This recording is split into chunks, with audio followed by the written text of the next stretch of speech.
Hey, morning, y'all. Jesus is Lord. Thank God the word works. Proverbs 4:20 says the word's alive. I heard a great man of God say this one time. He said the word alive there means a living thing. Actually, the King James says quick. You know, and I shouldn't do this, but have you ever bit your fingernail maybe off into the quick? You know, that's that part that's still got blood flowing. It's the living part. Man, that smarts. Well, listen, the word of God is quick. It's alive. And this man said, anytime you read it, it will birth new revelation. It's alive. So when you're planting the seed of the Word of God, it'll change everything around you because the life of God is in His Word. That's why He said, my son, attend to my Word. Or in other words, make the Word first place in your life. Now, most everybody has some kind of a job. They got to go to work. Preachers even have a job. They have to go to the office. They have to counsel people. They have to do all the stuff that they do.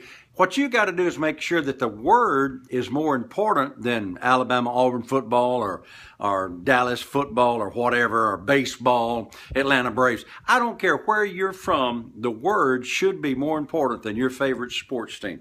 I don't care what your problems may be. The Word should be first place in your life. And I'm not talking about going to church. In fact, I've been staying away from this, but I'm going to go there today.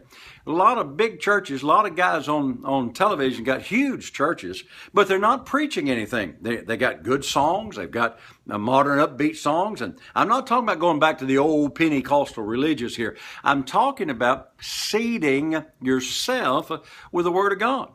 In fact, just a couple of days ago, well, it's been over a week ago now, I drove 300 miles each way to go hear somebody, and I got there and that person wasn't there, and the person that got up to preach was giving a whole lot of junk.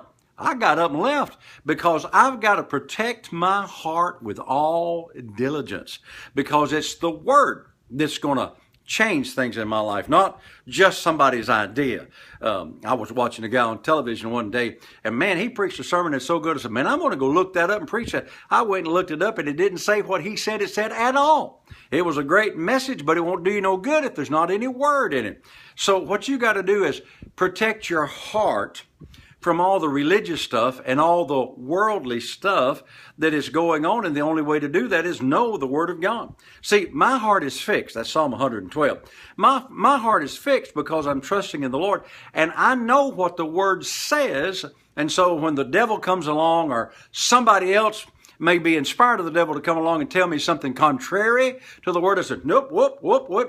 Whoa, I spit that out. That's not in line with the Word of God. Everybody's got to be sick sometime. Not the Word of God. Well, Frank, you said you were sick. Was my fault, my stupidity, just like I let my car run out of gas. My fault, my stupidity. I was having signs and all kinds of things tell me go plant the seed of the Word of God, but I was too busy. I had too much going on. And after all, won't God keep me well? Because I'm praying for the sick. No. Faith only comes one way, and that's by hearing the Word of God. So go back to the Word. Plant the seed of the Word.